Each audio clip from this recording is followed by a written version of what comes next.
Good afternoon, ladies and gentlemen. How are you all today? Thanks for coming. It's good to be back after a long but very successful trip to the Asia-Pacific region with the President. Those of you who were on that trip know substantial accomplishments that came out of it, including broadly making clear that the United States will be all in when it comes to Asia, and the importance of the Asia-Pacific region economically to this country's future. I have a couple of things to announce, and then we can take your questions.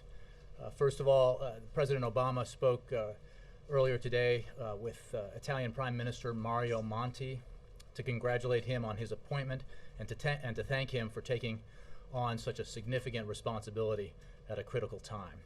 The President expressed his full confidence in Italy's strength and vibrancy and underscored America's support for the steps that Italy is taking to advance its economic reform program. The President also reaffirmed the close alliance and friendship between the United States and Italy. I'd also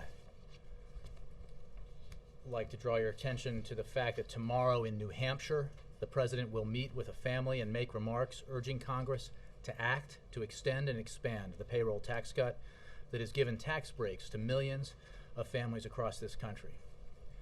If Congress fails to act to extend the current payroll tax, a typical family making $50,000 a year would see their taxes rise by $1,000 at the beginning of next year, at a time when families are struggling to make ends meet. In the American Jobs Act, the President proposed to expand that tax cut by cutting payroll taxes in half, so a typical family would get an even larger tax cut next year. The typical family making $50,000 a year would get a tax cut of $1,500 if Congress acts.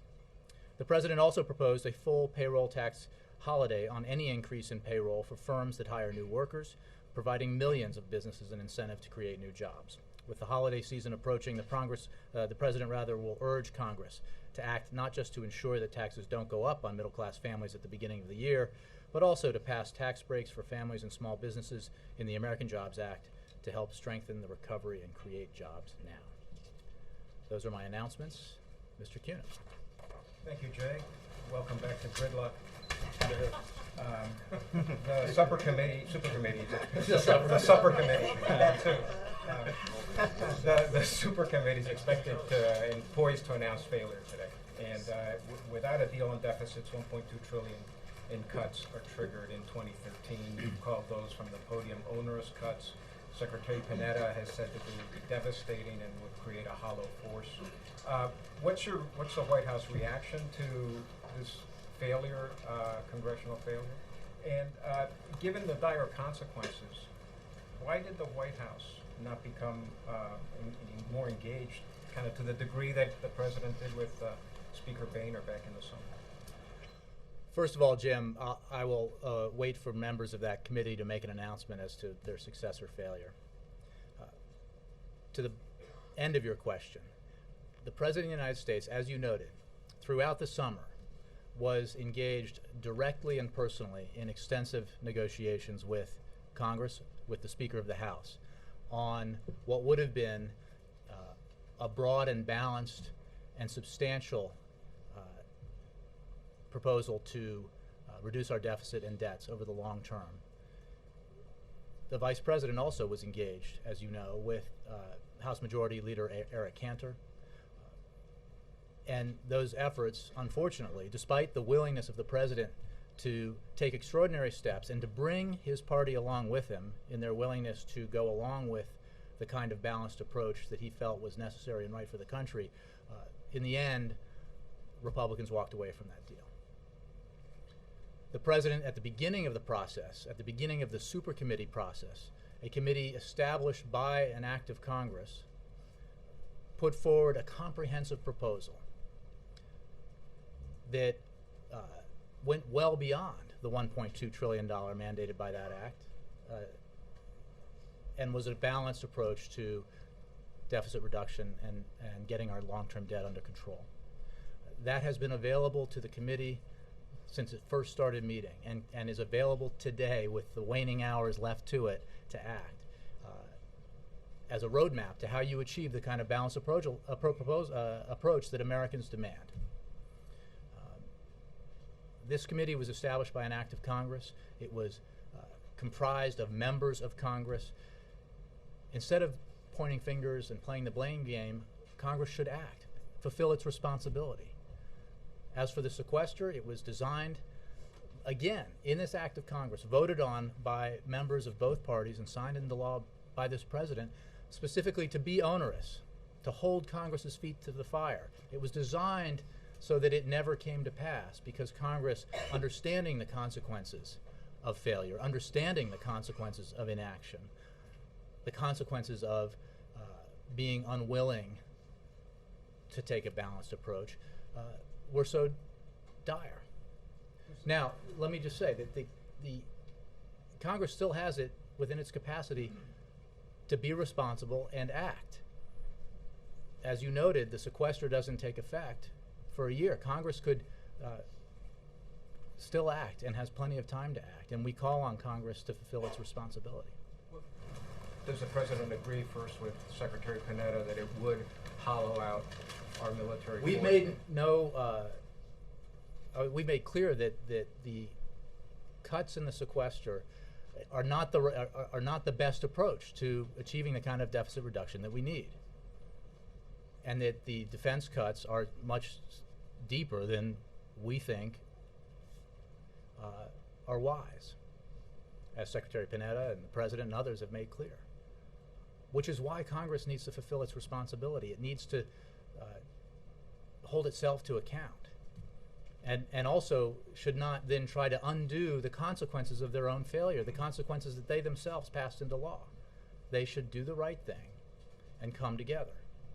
It's important to remember, however, that because of the Budget Control Act, the $1.2 trillion that the supercommittee was supposed to achieve in deficit reduction will happen regardless.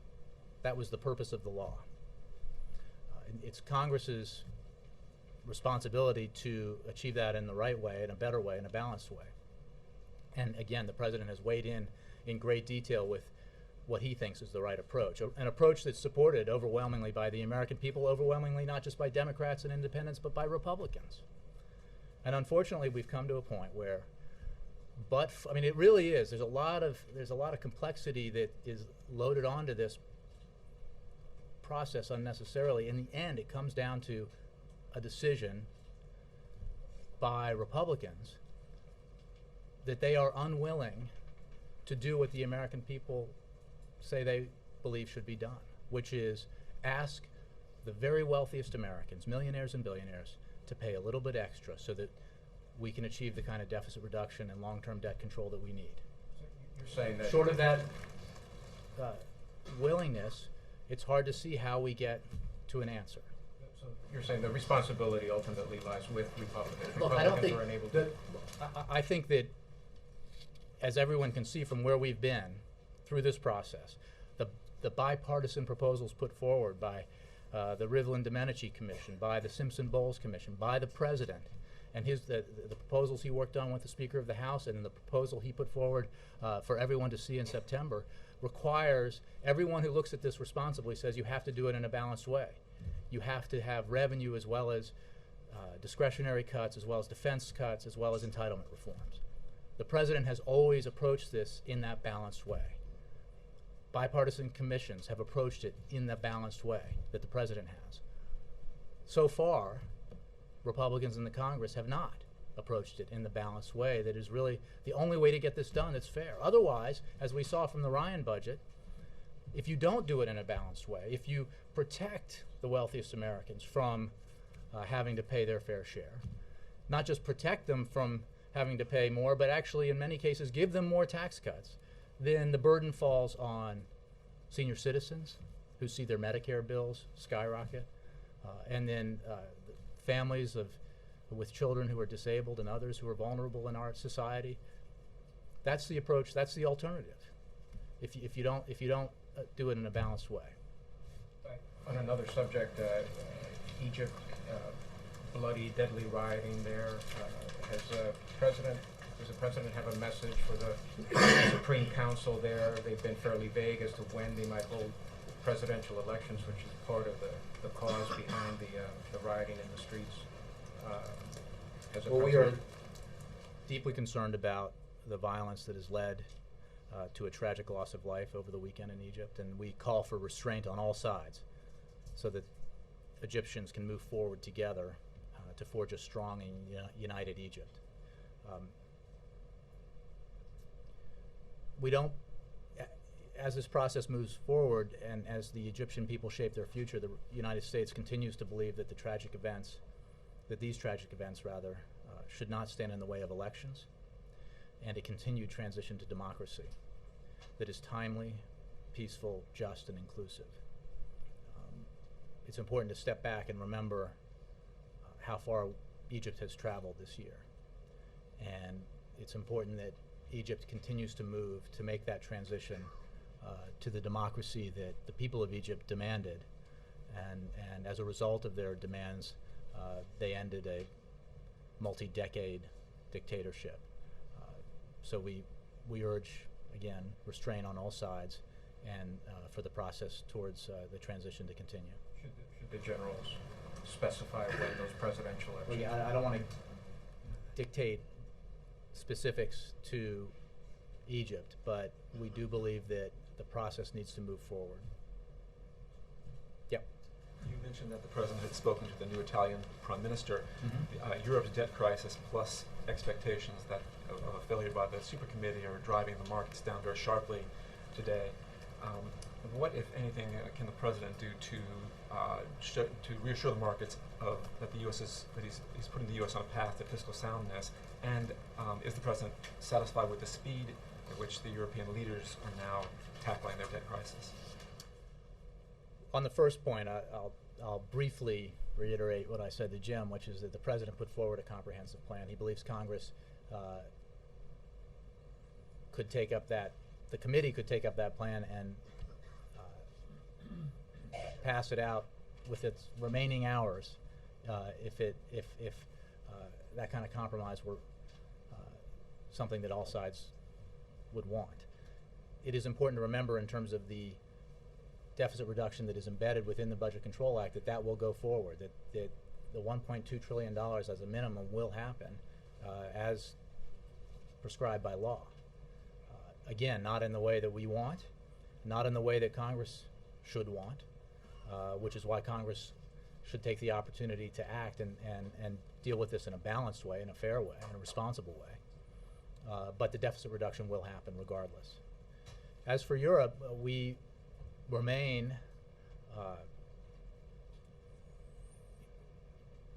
in a position where we are urging Europe to rapidly implement the proposals that they put forward, the plan that they put forward. They have the capacity to act, as you know. They have the resources to act, and we continue to urge them to do that.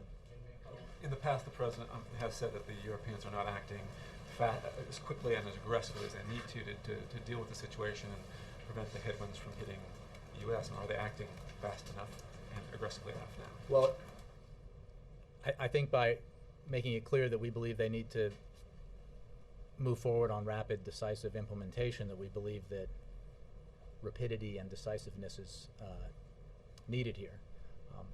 Obviously, we have new governments in place in Italy, Greece, and now Spain, and that makes it even more critical that Europe move forward with that implementation. To their credit, the Europeans laid a foundation for acting, and they have all the elements they need for success here to create an enhanced rescue facility, to strengthen European banks, to chart a sustainable path for Greece, and to confront the structural issues that are at the heart of the current crisis.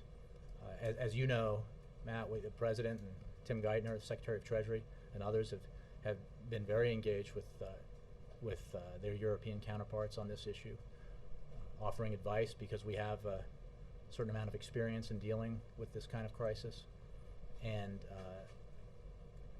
we urge them to move forward rapidly. Jake.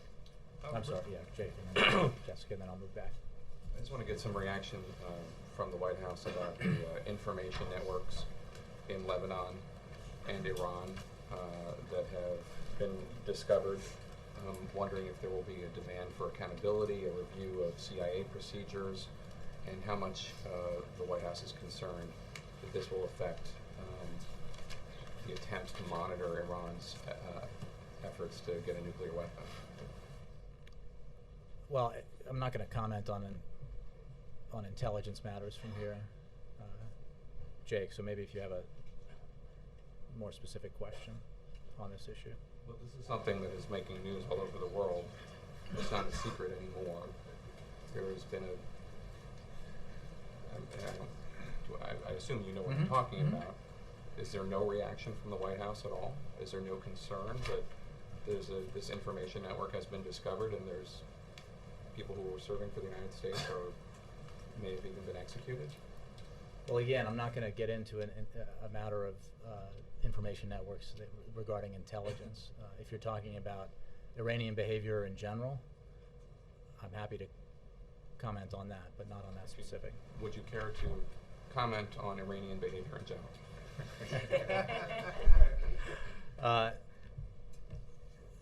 Look, Iranians are the Iranian regime is isolated for a reason because of its constant flouting of its international obligations and the efforts that we have undertaken to further isolate Iran with our international partners. We believe will continue to pressure the regime and drive it to the conclusion that it needs to get right with the world. So Iranian misbehavior is certainly not a new thing or a new problem. We continue to work with our partners to deal with it. All right. And I just want to follow up on some of those super committee questions. When asked about the fact that the White House took a hands-off approach, you said that the White House did not take a hands-off approach throughout the summer. So the decision to take a hands-off approach this time, was that because the previous attempts failed and the President wanted to see how it would work without him playing a role? Could you explain the decision-making process? I disagree. A direct role in negotiating. Yeah, a couple of things. First of all, in the summer, the President,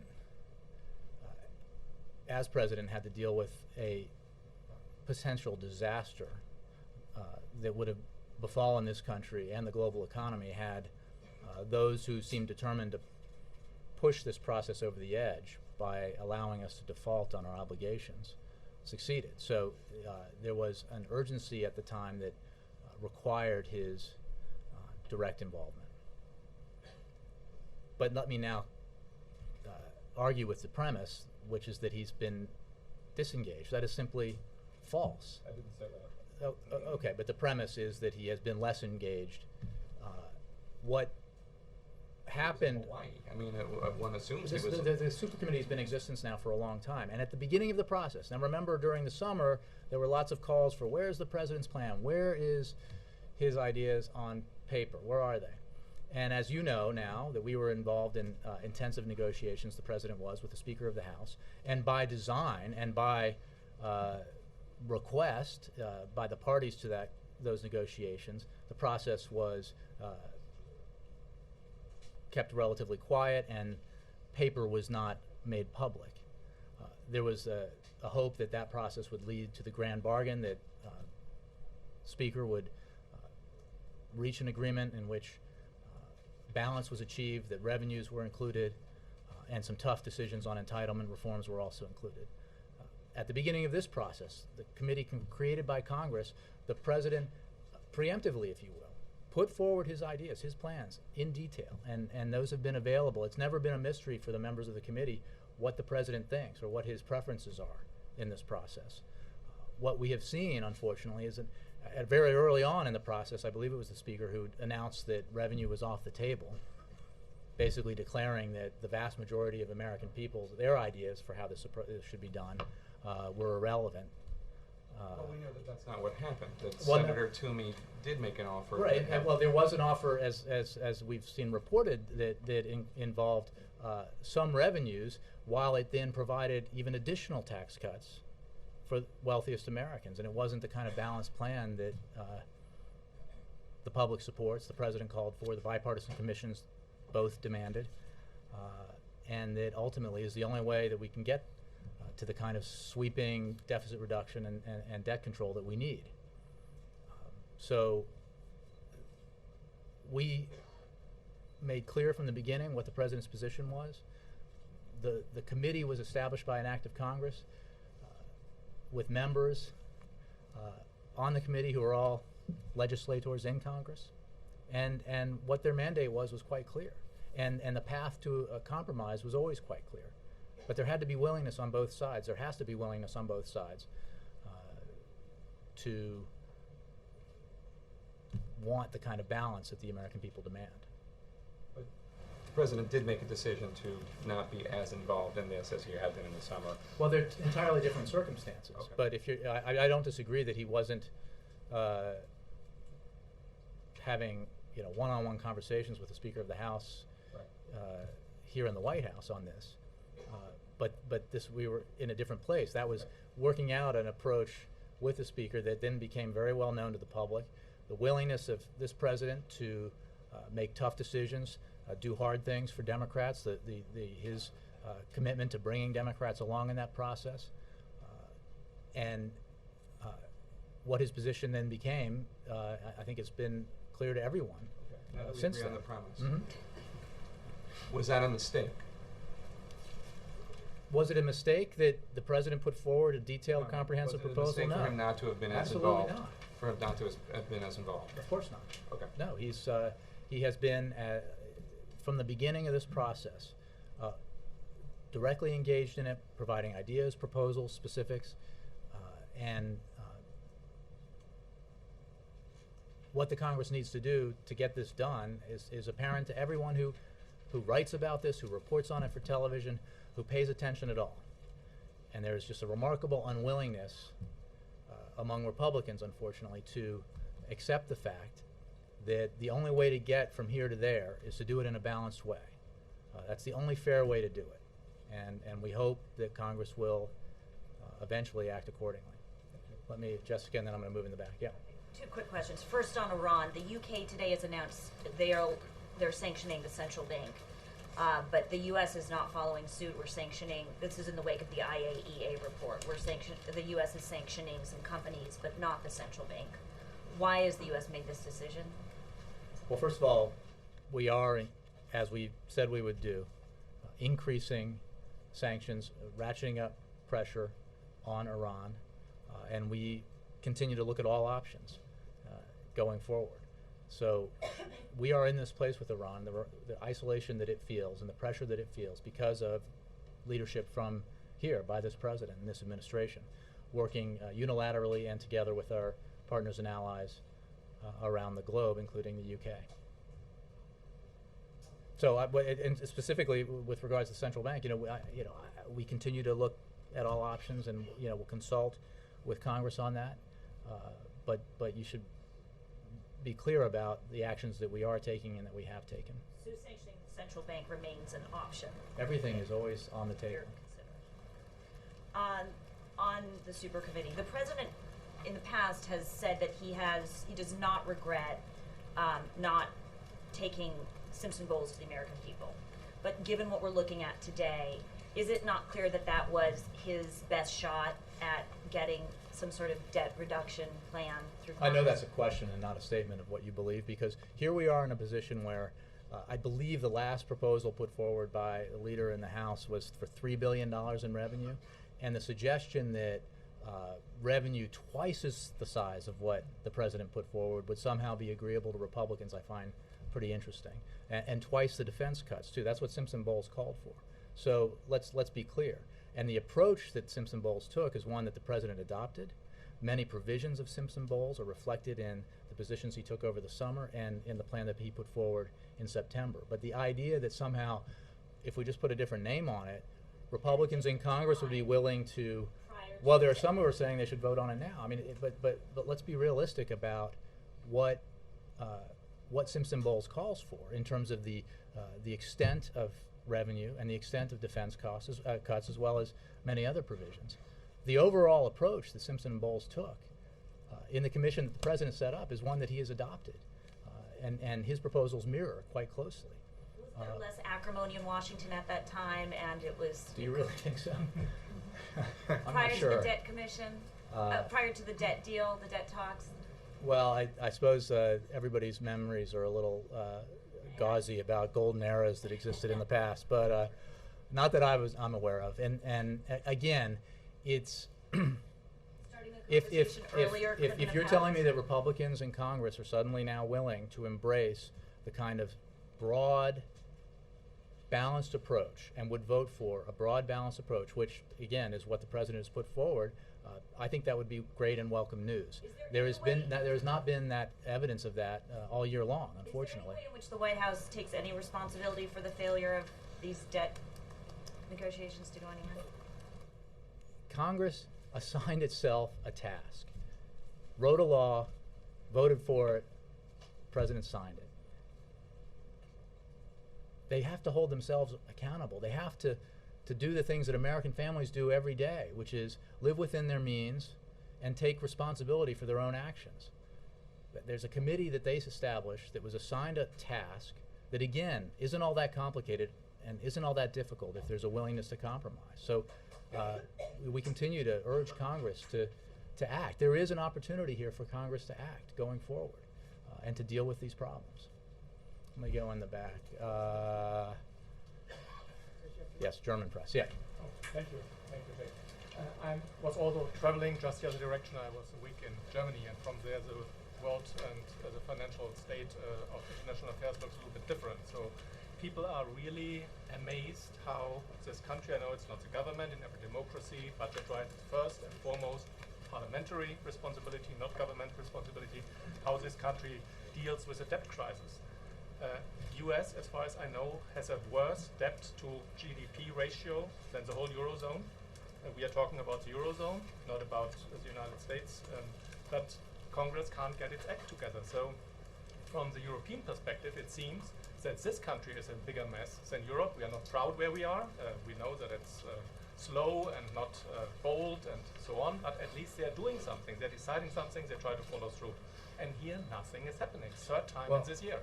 And so again, I don't think it's helpful to get into which side of the Atlantic handles its problems better or worse. I think each side needs to, we need to act, and Congress needs to act, this country needs to act, and obviously, as I just discussed in answer to a question earlier, the Europeans need to move forward with rapid implementation of their plans. And you know, there is an urgent need in Europe to establish an enhanced firewall and to control this crisis. And there is the capacity in Europe to do it. There is certainly the capacity here and the roadmap here for what Congress needs to do. And as I've been discussing now in answer to these earlier questions, you know, we hope that Congress will move forward. What remains true because of the Budget Control Act that both parties voted for, that the President signed into law, is that an additional $1.2 trillion in deficit reduction remains the law and will happen. It should not happen the way that through the sequester. That's not the optimum outcome by any means. That was the design purposefully, but it is still the law, and that deficit reduction can and should happen. We urge Congress to do it in a balanced way, and to do it in the way the President did, which was to do it to go much further than the $1.2 trillion. The President's proposal, if you combine it with the savings and discretionary spending through the Budget Control Act, is $4 trillion. And that's the kind of approach that, again, if the committee and Congress took his proposals, passed them now, and the President signed them into law, would have enormously positive effects on the American economy and the global economy. Maybe just one question. Do you have understanding if the feeling in the Eurozone is that it's not really a time where the U.S. is in a position to give advice to Europe what they should Again, do? there's no benefit in I think we've been clear about our view on Europe's capacity and what it needs to do. We work very closely with Chancellor Merkel and President Sarkozy and others in Europe on this. The President, as you know, as I just said, spoke with the new Prime Minister of Italy. And we continue to work on those issues and to offer our counsel and advice. And we obviously are very focused on the issues we have here at home. Yes, John. It's obvious from the question, we live now in a borderless global economy. Has the President made any attempt to reach some of the leaders in the Eurozone, or have any of them made an attempt to reach the president over this latest issue of the super committee? I think I just read out to you a call the president made to the new prime minister. I'm not aware of any discussions he's having about the super committee with European leaders. Bill. You've said 3 times that the $1.2 trillion in cuts will happen. What makes you so sure that there aren't enough people in Congress to even override a veto? Well, they're already talking about changing the balance of the cuts I think so that they don't so deeply affect defense. I think that the American people expect Congress to be accountable and to abide by the law that they passed. And I think it's pretty clear that we don't support rewriting that provision or making changes to it. It was designed with a specific purpose in mind, which was to hold Congress's feet to the fire, which is what everybody said at the time would be the effect of the provision. So, and that remains the case going forward. Okay. Yeah. Senator Murray was here earlier today for the bill signing. Did the president pull her aside and try and take the temperature of the super committee then? Well, as you know, the president spoke with Senator Murray as well as Congressman Henserling at the beginning of his trip to the Asia-Pacific region, and urged them to work diligently to reach a compromise. I'm not aware. Again, I'm not aware of any conversation that the president had with Senator Murray along those lines today. Why not? I'm not ruling it out. I'm just not aware that he did. Why not? Wendell, I think I've made clear what our position is. I think, again, the problem here isn't a lack of presidential proposals. That proposal, I meant to bring out my prop again, which is the president's comprehensive, detailed, and lengthy proposal for getting our deficit and debt under control.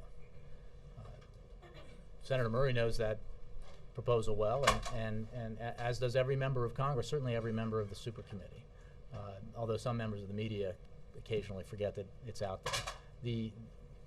What Congress needs to do here has been and remains very clear. They need to do their job. They need to fulfill the responsibilities that they set for themselves. And there's one way out of this, which is a willingness to take a balanced approach. The approach that Americans of every political persuasion support. If they do that, we can get something done significant done for this country. And on Iran, Senator Mark Kirk has an amendment that he says would effectively collapse Iran's central bank, basically blacklisting dealings with countries that do business with Iran. Why is that a bad idea? Well, again, I think I got this question or variation of it from Jessica. When it comes to Iran, we have leveled already unprecedented levels of sanctions. We have both unilaterally and working with our partners around the world. We continue to look for ways to add to the pressure that Iran feels.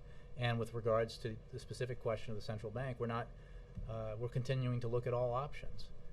And this is an ongoing effort that, again, has isolated Iran to a degree that has never before been the case, that is having a direct effect on the Iranian economy, as Iranian leaders have conceded, and that we will continue in order to pressure the Iranian regime to get right with the world, to live up to its international obligations, and to deal with the fact that the international community is united in its assessment of Iranian behavior. I mean, let's look at what's happened since the IAEA report came out.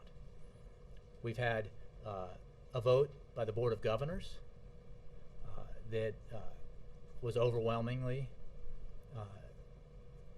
in favor of pressuring Iran and criticizing Iran for its behavior. Then we had a vote in the United Nations General Assembly about the Iranian plot to assassinate the Saudi ambassador to the United States. Again, overwhelming support, including from Arab nations, condemning that behavior. Iran has never been this isolated, and we will continue to put the pressure on. Are you saying it's not yet time to put the kind of pressure on Iran that I'm Senator just saying Kirk that is I'm not, talking that we about? do not take options off the table. And with regard to the specific one that you mentioned, we continue to look at options and consult with Congress, including those who have a particular interest in this subject. All right, fellow traveler. How concerned is the White House that this super committee standoff could lead to another credit rating downgrade? Has the White House been in touch with the credit rating agencies to try to avert that from happening? I'm not aware of any contact. I just one way or the other. I'll just go back to something was said earlier about the Budget Control Act made law a level of further deficit reduction that either the committee would achieve or would happen through the sequester. That has not changed. It is unfortunate if predictions of the supercommittee's failure prove true, but the law has not changed. And the Congress still has within its power the ability to act, to do the right thing, to take up a balanced approach, to have Democrats and Republicans vote for it, and to get it to the White House so he can sign it into law. But the way the downgrade happened before was so messy with this last minute back and forth with the Treasury. Is there some interest in starting a dialogue early so that that sort of thing doesn't Again, happen you might want to ask Treasury if they've had any of those conversations. I'm not aware of any. Alexis? There are some that are pointing out that if Congress and the President don't do another thing through 2013, that they, by default, landed in the big deal, in the sense that they've already done $1 trillion, they've got this $1.2 trillion of sequestration that kicks in, and if the Bush tax cuts expire as they're supposed to at the end of 2012, you've got revenues going up maybe $5 trillion. So if the President and Congress don't do another thing, Bush tax cuts expired, the sequestration kicks in, is that a level of balance? Because you're up to about $7 trillion in deficit reduction right there. Well, let me just make this point. On the sequester, that is not the preferred option here. The sequester was designed to be onerous and undesirable, and it remains our view that that is not the way to go, because Congress needs to do this in a responsible way. It doesn't, not abdicate its responsibility, not refuse to, and alternatively not refuse to accept the consequences of its inability to compromise, but refocus their efforts on finding a solution here. The position of the President is well known on the kind of approach that we need to take. It happens to reflect the position that most Americans believe is the right way to go. What happens next year, it's just there are too many variables for me to get into predicting. But what we know now is that Congress has all the incentive, as well as the desire of the American people behind moving towards compromise. So we would hope that Congress would do that. So I just want to get at the idea of balance. You're talking about balance in another way. You're talking about the approach to the middle class. Is that what you mean? That the Bush tax When we cuts— talk about balance, I mean, one of the things that what we're talking about here, because what's lacking in terms of balance in some of the other proposals we've seen, or some of the proposals we've seen from the Republicans, is any effort to ask the wealthiest Americans who, by reports we've now seen, have done extraordinarily well over the last decade, the last 3 decades, as middle-class families have seen their incomes stagnate or decline, asking them to just pay a little bit more, so that all of the pressure, all of the burden is not borne by the middle class, by seniors, by parents of disabled children. So revenue is an essential part of balance. Entitlement reform is a part of balance. Discretionary cuts are a part of balance, and defense cuts are a part of balance. Now, you need to do this in a responsible way, so that you make, when you're making your cuts, you're making choices that allow, that are the least painful, and that allow the economy to grow. And one of the reasons why the President is so committed to investments in education and in innovation is because those are so essential for our future economic growth. So the kinds of blind across-the-board cuts that might occur through the sequester can be harmful in the case that we've been discussing to our national security budget. The preferred approach is one that's done eyes wide open, where decisions are made, tough choices are made, and they're done, and they're made in the spirit of compromise and in the spirit of taking a balanced approach, so that everybody shares in the prosperity and everybody bears some of the burden. One other quick question. The president is going to pursue the extension of unemployment at the end of this year. Is that right? It's certainly a key element of the American Jobs Act. And Yeah. would he support having it paid for?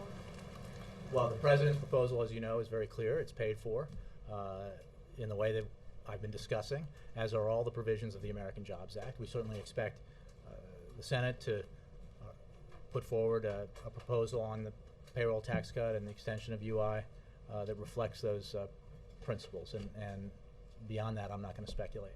Yes, Kristen. Thanks, Jay. Turning to Syria, Secretary Clinton said last week that there could be a civil war with a very determined and well-armed and eventually well-financed opposition. And in reaction to that, the Syrian foreign minister said that those comments were really wishful thinking. Does the administration stand by those comments by Secretary Clinton? Well, certainly Secretary Clinton's comments are accurate in terms of what we're seeing happen in Syria. What is clear is that President Assad has lost his legitimacy to lead. He has taken brutal action against his own people, and we call on that regime to cease the kinds of violent acts that we continue to see against innocent Syrians. Again, we're seeing broad isolation of Syria because of that behavior of the regime. And our position has not changed on that. Would the administration consider reaching out to the opposition if you thought that it had crossed into a civil war situation, Well, as we did you're, in Libya, for example? I think that's getting ahead of the matter. Our position is that the violence has to stop, and Assad has lost his legitimacy to lead. Well, President Obama heads to New Hampshire tomorrow. Given the political importance of the state, is this a sign that the president is sort of officially wading into the 2012 waters? I can predict with all confidence that the president will win the New Hampshire primary in the Democratic Party. And beyond that, no. I mean, the answer, he travels all over the country to different parts of the country to speak about his ideas for getting this economy growing again. I mean, I think it's very significant that tomorrow he is going to New Hampshire to talk specifically about the need to extend and expand the payroll tax cut, a tax cut that would go to every working American family.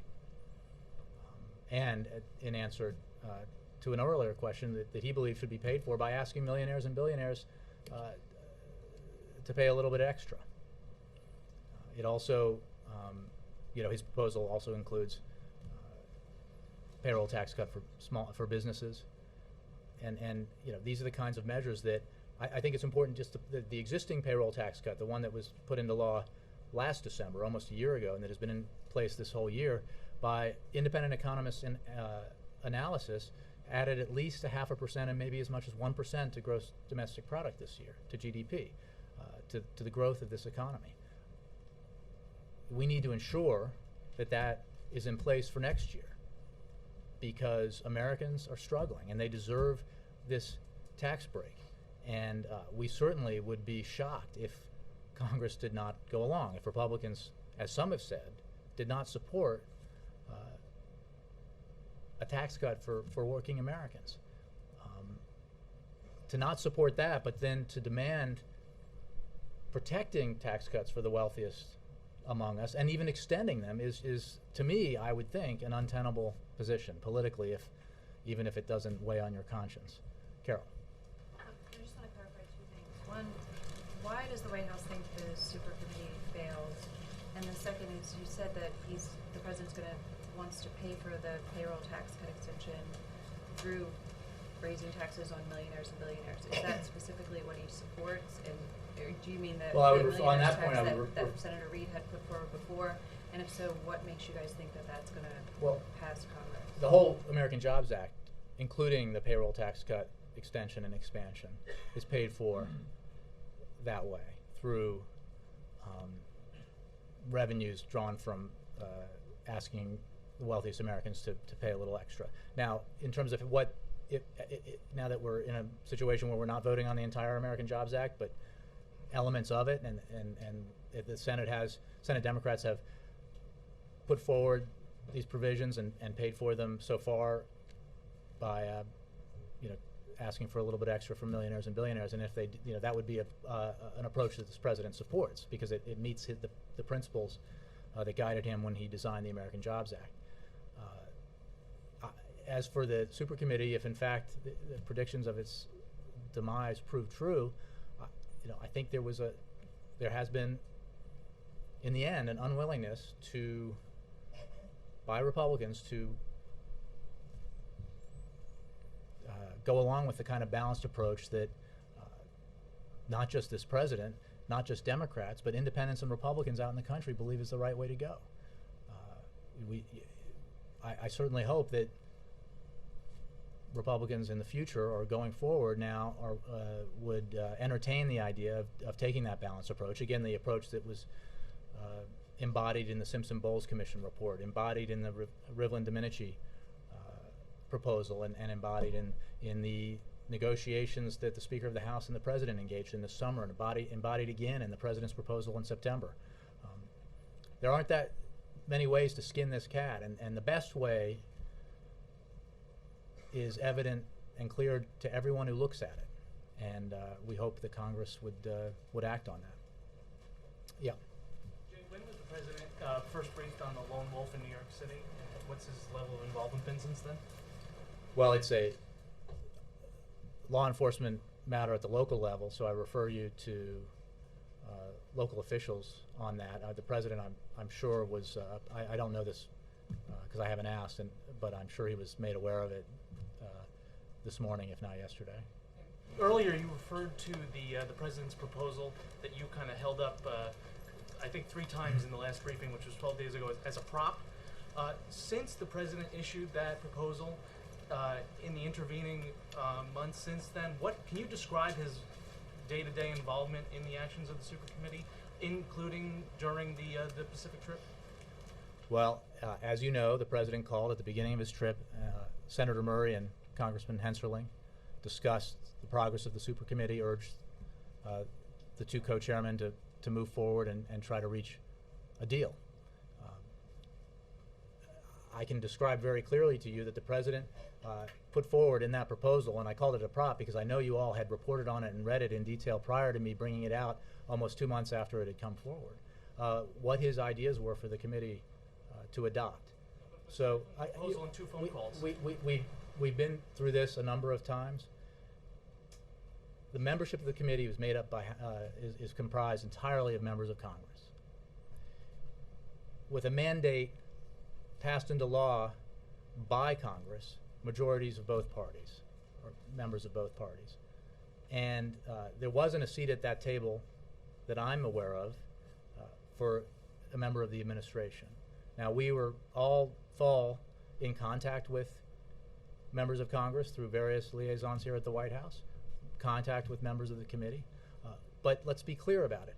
Congress assigned itself a job, assigned 12 of its own members a task that wasn't really that difficult to achieve if there was a willingness to compromise, if there was a willingness to take a balanced approach, an approach that is supported by a majority of the American people. Congress needs to meet its responsibilities. Congress needs to take action. This committee had the opportunity to adopt a proposal that was very balanced. And unfortunately, because of an unwillingness by one side to do what the American people say is the right thing to do in this case, it looks like they may not achieve that goal. Aside from the proposal, 2 phone Again, calls. I feel like, I've answered this question probably a dozen times over the past couple of months. Last one, Roger. Yeah. The Super Committee is supposed to announce its results later today. Are we going to hear from the President after that? I don't have any scheduling announcements to make at this time. Thanks. Thank you.